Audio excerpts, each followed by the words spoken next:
Hello, everyone. My name is Ester Kapa. I'm a writer, poet, researcher, and a doctor of education. In this lecture, we will discuss and will try to answer the question, how Jews learned in Yemen.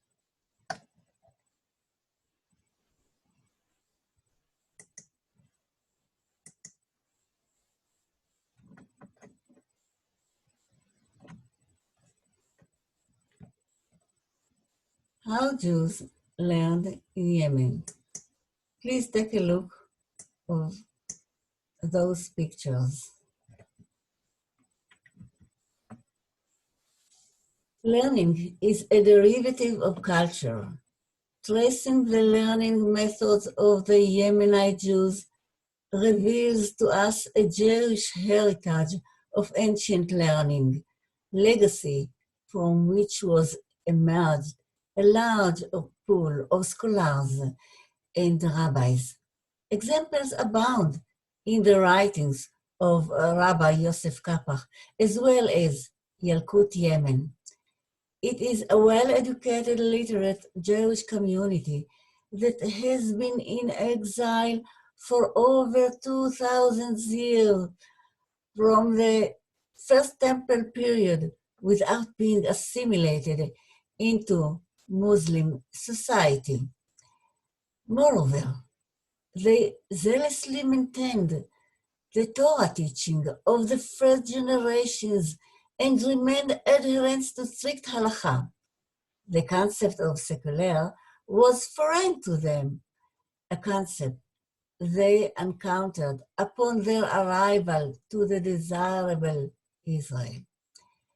There, in the Western society, they met non-observant Jews, meaning free from Torah, free from mitzvot. What was the guideline for learning in Yemen? The guideline principle was Torah study without work, without an occupation, is nullified. Torah study was done for the sake of knowledge, for the sake of learning. One must learn and know the 613 commandments we need in our daily lives and in the community. However, in conjunction with the study, the parents used to teach the children some profession in order to earn a living. The children learned profession and craft from the tradition of Yemen, such as goldsmith, tailor, shoemaker, carpentry, weaving, blacksmith, pottery, building, etc. Children would apprentice with their fathers or with others in order to learn a trade in addition to their studies. What is the source of the Torah with work custom? The source appears in the Mishnah of Avot, chapter 4, Mishnayot 6-7. רבי ישמעאל בנו אומר, הלומד תורה על מנת ללמד, מספיקין בידו ללמוד וללמד, והלומד תורה על מנת לעשות, מספיקין בידו ללמוד וללמד, לשמור ולעשות. Rabbi Ishmael, his son, used to say, he who learns in order to teach will be enabled both to learn and to teach. But he who learns in order to practice will be enabled to learn, to teach, to observe, and to practice.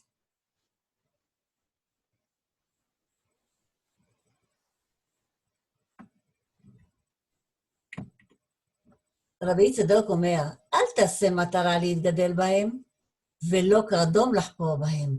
וכך היה הלל אומר, כל הנהנה מדברי תורה, נוטל חייו מן העולם. Rabbi Tzadok used to say, do not make the Torah a crown with which to aggrandize yourself, nor use it as a spade with which to dig. As Hillel used to say, "He who makes use of the crown of the Torah shall perish." What does that mean?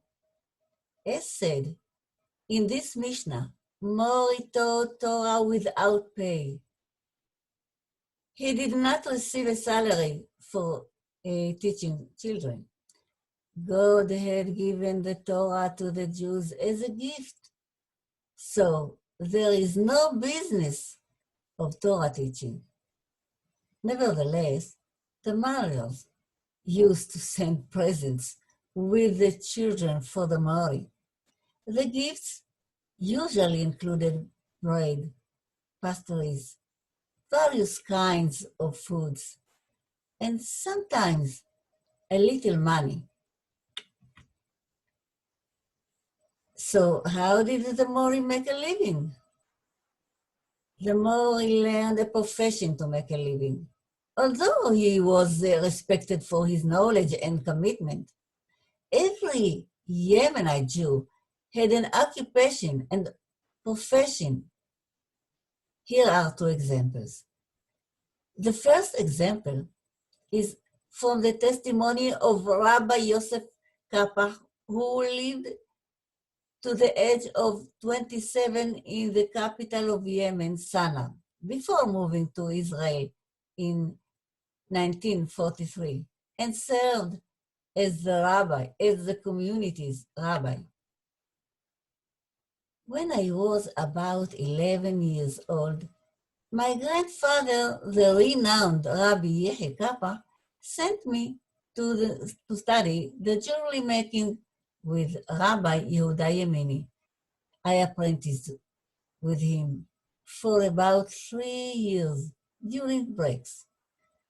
My grandfather said, "It is also advisable to study another profession such as carpentry, because in times of hunger and distress, they sometimes need to move to another city or even a village where the falachim, the simple people, live. There, one cannot earn a living with jewelry. A more practical profession is needed. That's why he sent me to the carpenter Salem Edahbani. There, I learned how to sew and build a drawer and how to nail a wood without cracking it. And so it was. Another example is related to Rabbi David Shalom, Daud Salem, from the village of Akere in the Arduf district in Yemen. His father inherited from his grandfather a weaving house. David began to study weaving at the age of 9, and as he progressed, he learned to weave samples of different colors. At 13, he had already gone to the market with his father to sell the products. And so he acquired the marketing and trading business. This is how we come to the next principle. The more profession you study, the more likely you are to find a livelihood. In particular, that life brings economic crisis from time to time. Here in this picture, you can see the town of Damt.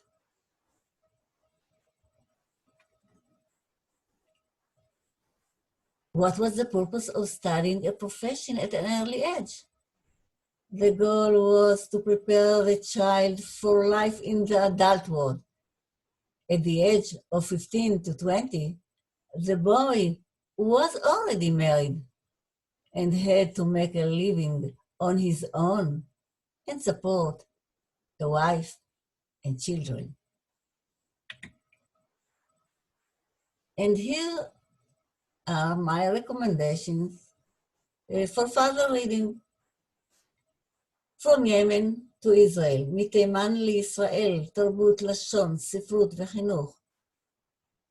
Culture, language, literature, and education. This book was published in 2011. The second, רבנית וחלה, בשליחות המדינה, was published in 2015. The third, צור משכני, Poems and Stories, was published in 2019.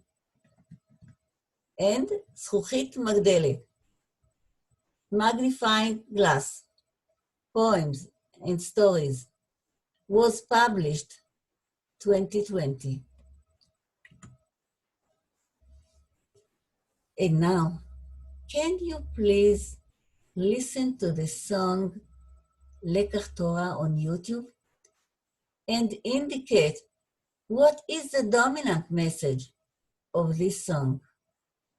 But first, the translation to English. A lesson of Torah. Torah is the faith. She is the living drug.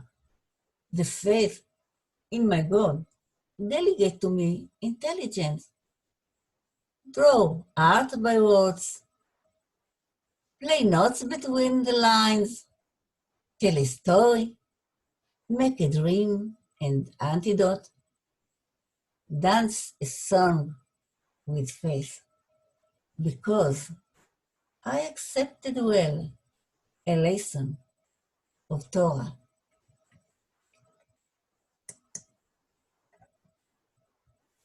Thank you very much for being with me. I will be delighted if you leave for me your response or likes if you want after listening to this song. See you in the next lecture. Thanks you again. Bye.